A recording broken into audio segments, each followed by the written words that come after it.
Hi. I thought to make a tutorial video this time. It's about how you stabilize videos in a very much advanced way. Let's just get to it. So I've been asked a lot of these questions about how do I stabilize or how do I manage to stabilize my videos even though I shoot them handheld. So yeah, in case you don't know, I don't shoot anything with a gimbal or a steady cam or something. I just use it. I shoot everything handheld. And how do I manage to keep them stable? Let's just get to the point. I might just make a video for it about how do you shoot and try to keep your videos actually stabilized while you're doing the shooting process. That might be a separate video that I might just make. For now, all you need to know is I just try my best to keep my hands steady as I shoot the whole sequence or the clip that I'm actually shooting. And well, there is a setting called as Warp Stabilizer in Premiere Pro that is very much useful for stabilizing your videos in post. But there are some aspects and sometimes when Warp Stabilizer does not perform as you want it to. And there are some situations where the clip is just too unsteady for Warp Stabilizer to actually act on. So before we actually get started with the tutorial, I would like you guys to understand how does image stabilization actually work. Now I've been working on my After Effects where I stabilize all those hyperlapse videos that I make. From my experience that I've been through and I've used stabilization, what Warp Stabilizer actually does is it sets two origin points at your first clip. Alright, your first clip, I mean your first frame of the clip. And so once you start shooting something and you're moving around, it starts to analyze all of those frames in your clip and it tries to bring, now let's say that you have a frame and there's a guy, he's walking around, but as you're shooting your frame starts moving.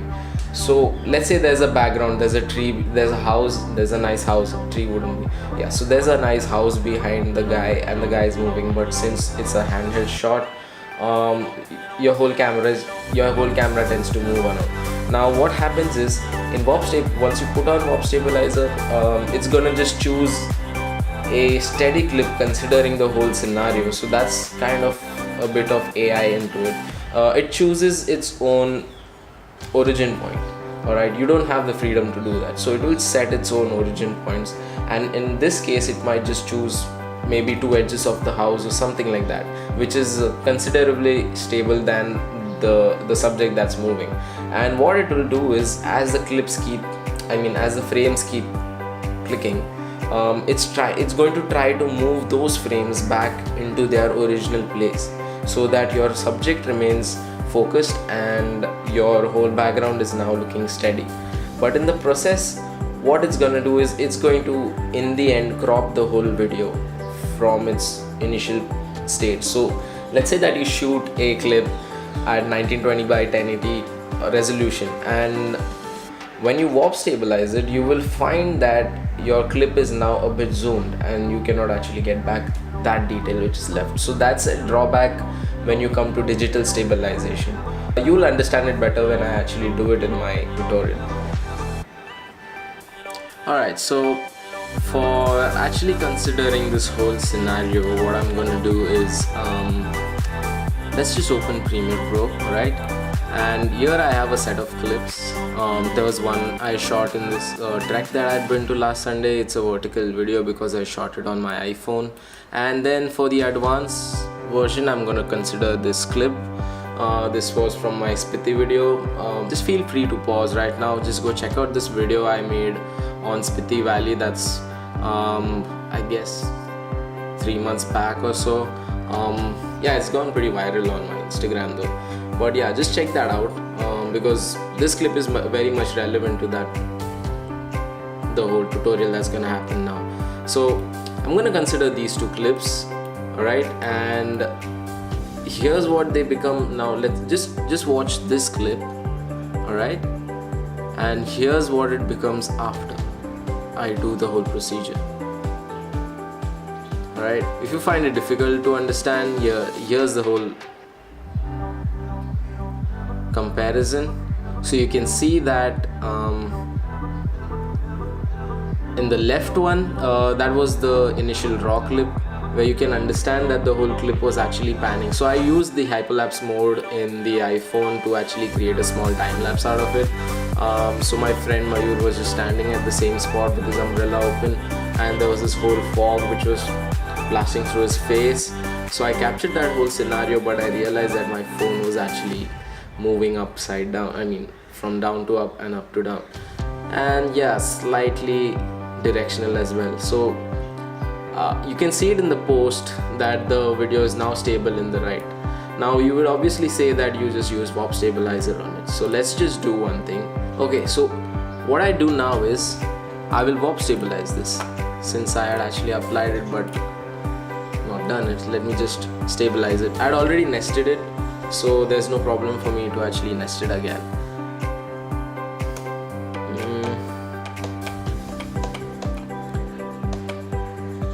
This is gonna take some time. It's almost done though. But yeah, Warp Stabilizer will, like I said, it does not actually stabilize your video as you wish it should, because sometimes it actually fails to analyze what is the direction or what is the actual panning that the guy who's shooting the whole video is expecting. So now that it's stabilized, let's just check how is it stabilizing. So it's comparatively smooth, but you can still see that the whole clip is now moving upwards. It's very much clear here. For a better understanding, I've just kept 3 of these clips all together. So you have your first clip where it's just untouched. The second clip here is the Warp Stabilized clip, where it's actually panning but in a very smooth rate. And the third is where the whole clip is just stabilized, where the person is standing idle and the whole time lapse is happening. Alright, so now I hope you actually understood what actually happened here. So Warp Stabilizer analyzed the whole situation, and it saw that the rate in which the whole camera is panning on top. So it just thought that probably the guy shooting wanted the whole clip to pan towards the top. So it just stabilized the whole motion, and the camera just panned straight on top without any glitch or any jerk. But what I actually wanted from the clip was I wanted it to be stable, where the guy is in the center without moving. Now, how did I actually do it? Okay, let's just undo the Warp Stabilizer here. Alright, and now that's back. Okay, let me just delete this, and let me just go to the clip. That would be a better idea. I will just get the clip on back to this state and remove this nested sequence. So now that I removed the nested sequence, I've got my clip back. It's just as unsteady it is. So what can we do in such a state where Warp Stabilizer actually fails?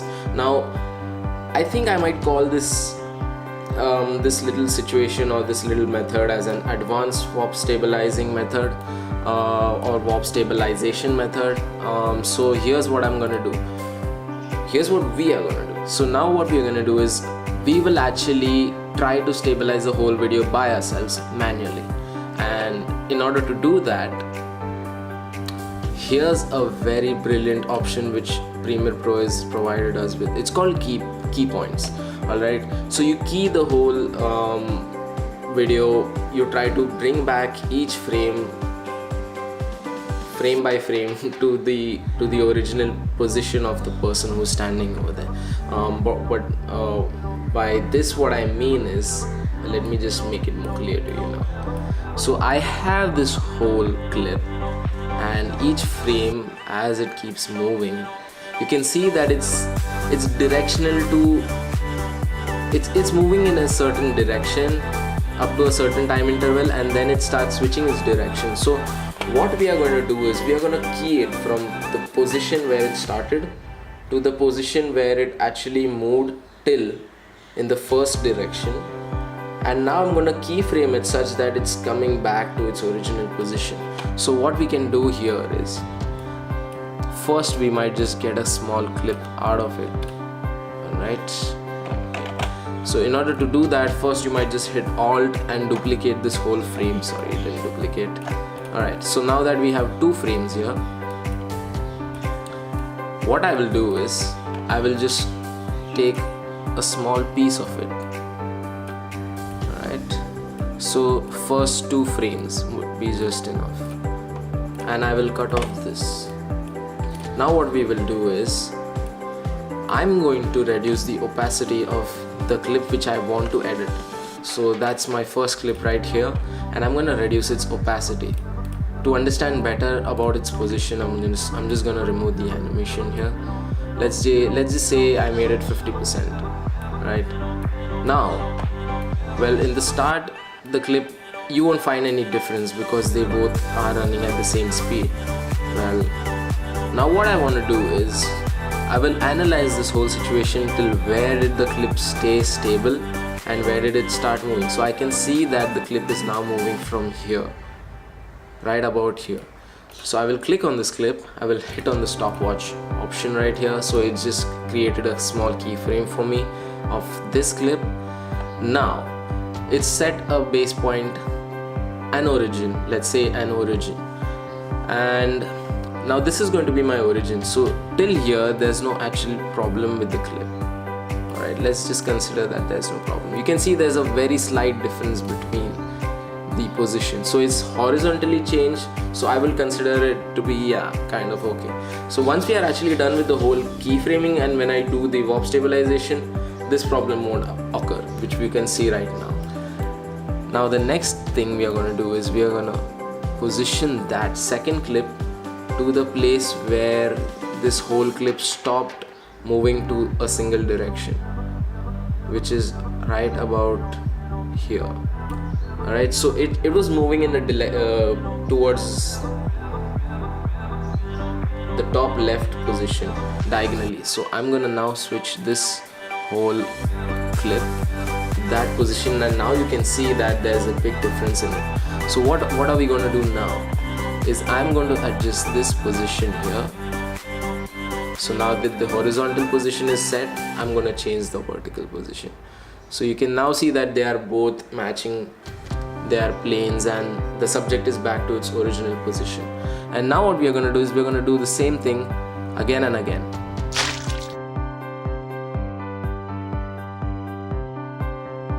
Alright, so it's all done now, and once you feel that you have sorted with it, I will just disable this clip and I will get back this opacity to 100. Now you can observe what's going on. Let's just zoom out this whole thing for you. Now you observe the whole frame as it moves, and you observe this your subject as it remains in its own position. So my subject is now steady, but you can look at what's happening is the whole frame is now shifting. Alright, so if I had placed my frame, let's say, completely covered from top to bottom, end to end, and now when I try to move it, what it's going to do is it's starting to shift, and you can see that the position is now shifted on top. Alright, it's no longer at the edge as it was in the beginning, and it's moving and it's moving and it's moving. So now this is what I'm trying to say, this is what I'm considering as the crop factor for this clip as I stabilize it. Now what I'm going to do is I will try to get it to this place. Alright, so in order to do that, what Warp Stabilizer is going to do is it's going to set this whole frame, it's going to crop it down to this much. Alright, and let me just make an origin point for it first. Let's do that. Alright, and how would I do it? Alright, so we are gonna first nest it. Alright, now that it's nested and it's going up and down, you know that your frame was in this position at its original state, so we are gonna let it be this way. Alright, and now as it moves down, you can see that it's cropped a bit, and it's also moving sideways. Right now we cannot figure that out, but I will let you know about it. But yeah, this sequence is actually it's in the 1080 resolution, that's why you cannot actually figure out the sideways jittering, but let's just overcome the top one. Now what we are going to do is we will scale it to such a factor where and we will scale it a bit and we will try to move the position.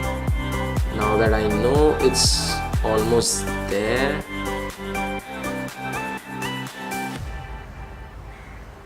alright, it's still coming down a bit. We can see it, it's very much visible, so I am going to crop it a bit more. That's it. Now it looks very much steady. This was a vertical situation. So now that we are done with this, you can kind of understand what's actually happening. I hope you did. The end result is obviously this. You can see what's gonna happen. Alright, even to make it even now, since we have stabilized this and that I have cropped it down, I am going to nest it again. This final nest is required because this is now setting its position as an origin, and then we are going to apply the warp stabilizer. Here you go, warp stabilize.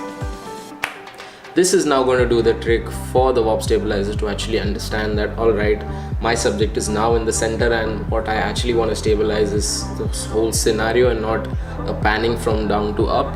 So my warp stabilizer now understands it better and it's going to do it. So now it's going to stabilize this whole video and it's going to avoid that panning movement which it had done before. So you can see that now my subject remains in the center and it's not actually moving at all. Well, this frame in the side is actually moving because the sequence settings is kept at 1920 by 1080. Well, let's go to the advanced version now. This one is adding rotation to it. Alright, we have it in here now. We have my friend Shivam. This is from the Spiti video, this clip. Alright, I'm gonna make this clip turn into this. Alright, observe these both clips now. It's all jittery and moving, and now here it's all stable. It's obviously slow. So a small quick tip, if you shoot, see there's an advantage in shooting stuff in slow motion is that when you slow motion the video, you have more set of frames which are trying to stabilize this whole video because now they're playing slowly.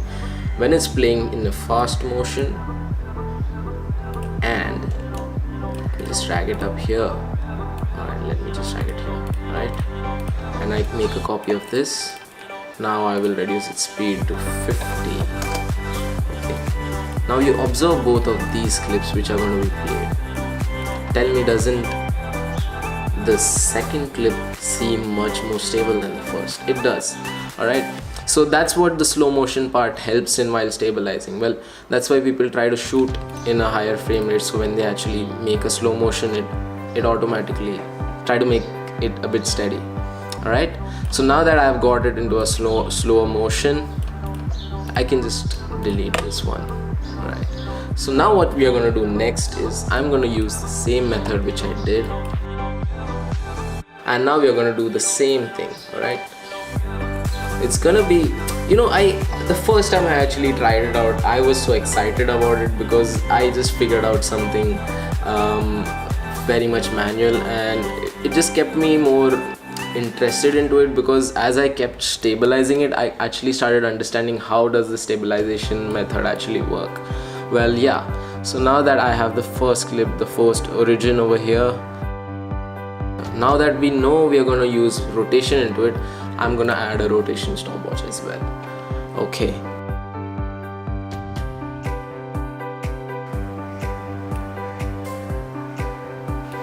here's where my rotation will start acting, to be precise.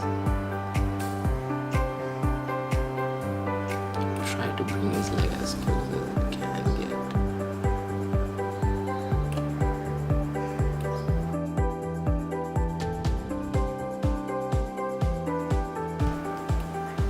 Alright, finally we have done it. It just took me a bit more time. Actually, I did a small mistake here. I keep repeating it even though I try to be careful with it. The thing is, as you keep doing this whole process of adjusting all of these things right here, sometimes as you keep moving the second clip, your origin or your reference clip, you might actually end up adjusting this clip instead of your main clip, and that's what happened with me. So I was somewhere halfway below over here, and I ended up just editing my origin clip, and that's when I realized, oh man, I did a big mistake. Now that I've done my editing with it, I will just disable this origin clip. Let's get the opacity back to 100, and if you observe the clip now, you can see that Shivam is considerably stable throughout this video. And in order to make it completely stable now, I'll have to just nest it. I will hit the Warp Stabilizer and let it do its magic. So in this clip, Shivam's gonna be stable and the whole staircase is gonna move upwards. Of course you're gonna ask me that, well, but this is a very big video, and since it's a very big video, it's gonna, I mean big as in the whole frame size, so it's going to be very much visible to a person that this whole frame is now shifting. Well, this method, in order to use it, I chose a very smart clip. If you observe that the whole surrounding is now dark, it's not very much visible except for when the frame actually starts moving down, where you observe this line over here. Let me just play it for you. So you can see that this line has started to come down and up. Well, just pause this video now and go watch the spitty video again and just observe. Could you actually find out that? I bet you won't. Well, there are some cinematic bars added to it, obviously, which makes my video as a whole to shift downwards and to the center. So well, I had to actually center my video first. That once I did, I had my cinematic bars over here and here, which almost covered most of it, and yep, it probably does it. And you can obviously use the Lumetri panel, add some vignette to it, or probably do something to actually hide that part. So I actually used it to my advantage, this whole dark section obviously. So you can see that now it's a bit more stable. It's way more stable. It's as good as me using a gimbal and I'm walking while I shot this whole thing. So to make a comparison now, let me just take you through this whole procedure with what I have done. Right? Alright, so let me just play it for you. This was a raw clip. Obviously it's in a slow motion, it's at 50%. Then this was after what I did. Okay, this clip is about the staircase, alright? This one's about where I try to stabilize the staircase. So now I try to adjust all of it. Here's what it looks like after I have tried to do all of my part where I adjust the rotation and stuff like that. And this is the final product where Shivam is actually walking on top. Here you can observe that the staircase is you can observe that the staircase is lying stable and Shivam is moving on top. So yeah, that's about it. And here's the video where Shivam is stable and the staircase is moving. You can see that it's moving downwards relatively. Let me just place my mouse cursor so that you can understand that the whole staircase is now moving downwards. And yep, that's about it, guys. So that was a smart way to actually stabilize your videos. I hope you guys enjoyed this little video, and yeah, it was kind of a bit long, but I really wanted you guys to understand how does a virtual image stabilization method actually work, and how can you manually stabilize all of the clips which you have shot on handheld or on your phone. Yeah, that's about it. I hope this video actually made some sense to you. If it doesn't, just drop a comment in which section you just could not understand. I might just help you out or reach you out. Check out my Instagram. I've linked it in somewhere on the top in my YouTube channel, somewhere there. I'll mention it down in the description as well. So yeah, that's about it. Thanks for watching.